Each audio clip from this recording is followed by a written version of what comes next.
The movie begins in Ireland, 1188 AD, where a group of knights are chasing a lady on horseback. She runs as fast as she could, but it seems like the faster she runs, the closer the gap between them tightens.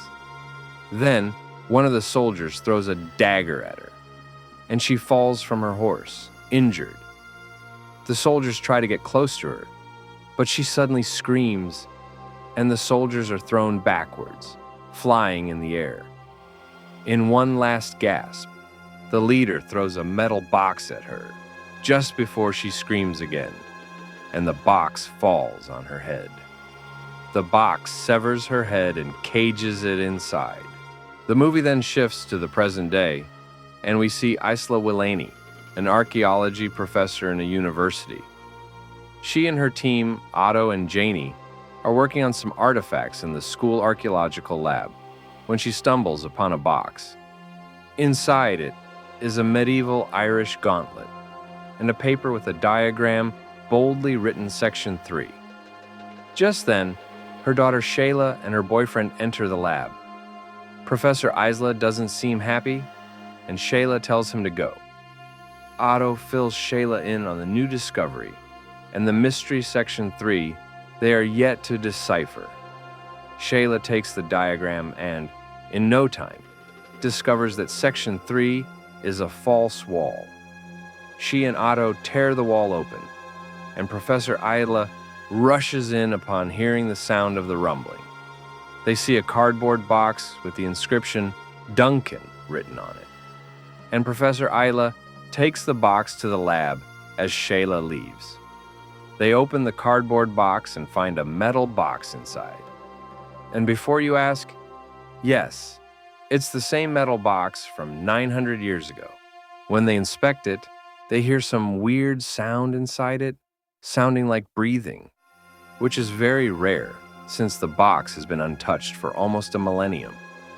Professor Isla tries opening it, but the box just wouldn't. Then she notices the finger designs on the box and realizes it can only be opened with the gauntlet. She grabs the gauntlet and opens the box. To her surprise, she finds a female head inside, more like a monster. The head has very large teeth and features barely associated with humans. But that's not even the scary part. The most eerie part of all this is that the head is fully decayed, but somehow it's still alive.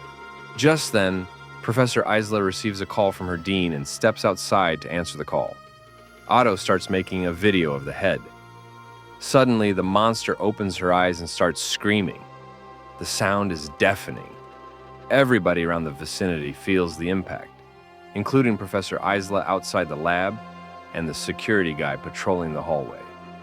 Their ears start oozing blood as each collapses to the floor.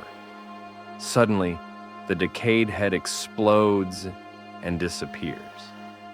Soon, they all wake up to this unnatural phenomenon. Professor Isla rushes in and Otto explains what happened.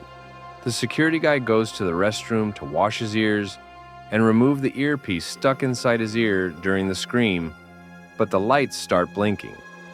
Before he can do anything, the monster, now with a full body, jumps out from the toilet and kills him instantly by screaming into his ears. He'll be the first of her many victims in this movie. Meanwhile, Professor Isla goes home and searches for some information about Broderick Duncan on her computer. She discovers he's a former professor in her university. Then she sees a video of him and plays it. In the video, he says the box is cursed and that the head, which he calls the Banshee, is the apocalypse that will destroy the world. That night, something very strange happened to Professor Isla, Otto, and Janie. Otto hears the screaming and starts bleeding from the ear. Janie sees a strange being trying to enter her apartment, and Professor Isla gets attacked by the Banshee, only to wake up with strange marks on her stomach. The next day, Professor Isla plays the video of Duncan for them and tells them he must know something about the Banshee.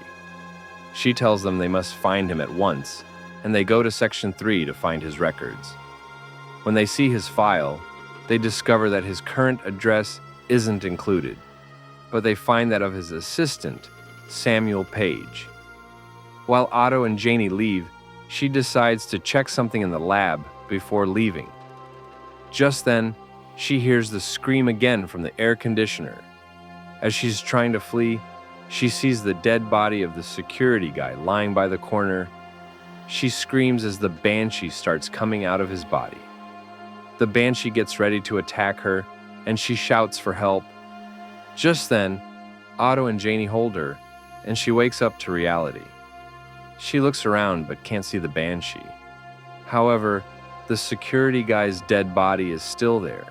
In the next scene, the police come to investigate and rule it as a heart attack. But deep down, the trio know it wasn't any heart attack. Professor Isla decides to go see Samuel Page, and the others return to the lab for more research on the Banshee. In the lab, Otto sees a pretty young woman in a red robe walking across the hallway. He's immediately enchanted and follows her. After a while, she stops, and as soon as Otto touches her, she transforms into the Banshee. She tries choking him to death, but Otto doesn't scream. Suddenly, he wakes to Janie calling his name and helping him stand. That's where he realizes the secret. If the Banshee attacks you, don't scream. In the next scene, Professor Isla visits Samuel and explains to him what has been going on, including the hallucinations. Samuel tells her how he and Duncan found the box in a cave and how he buried it behind the wall in the school lab. He gives Professor Isla Duncan's address, but warns her that Duncan is a dangerous man and was the one that sent her the map to Section 3 where the box was hidden. Elsewhere, Janie goes home, but once she enters her apartment, the doors begin to shut by themselves. The lights go off, and she screams in fear. She hides in her closet and tries calling Professor Isla to no avail. Suddenly, the Banshee appears behind her and starts screaming. Janie is hypnotized, and she gouges out her own eyes. At the same time, strange things begin to happen again. However, this time, even Samuel, Shane, and her boyfriend Curtis also experience it. Otto sees Janie's image in the mirror and immediately senses that something is wrong. He rushes to her house to find the police already inspecting her dead body. Janie becomes the second casualty of the Banshee's killing spree. Elsewhere, Shane and her boyfriend are making out when she starts hallucinating about the Banshee attacking her. Curtis calls her back to reality as her mom and others arrive too. They all decide it's time to visit Duncan and set off.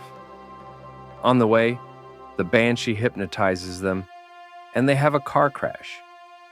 Curtis is badly wounded in the crash and has a tree stuck on him from the inside. He urges them to leave and save themselves. Just as they leave, the Banshee appears and finishes him off. Soon they arrive at Duncan's house, and Samuel advises them to arm themselves, as Duncan is crazy and unpredictable, which turns out to be very good advice, as Duncan quickly opens fire at them once they step inside. Shayla comes up with an idea to lure him upstairs, which fails as Duncan captures her and drags her downstairs. The others come out of hiding and aim at Duncan. He agrees to help, but only on his own terms.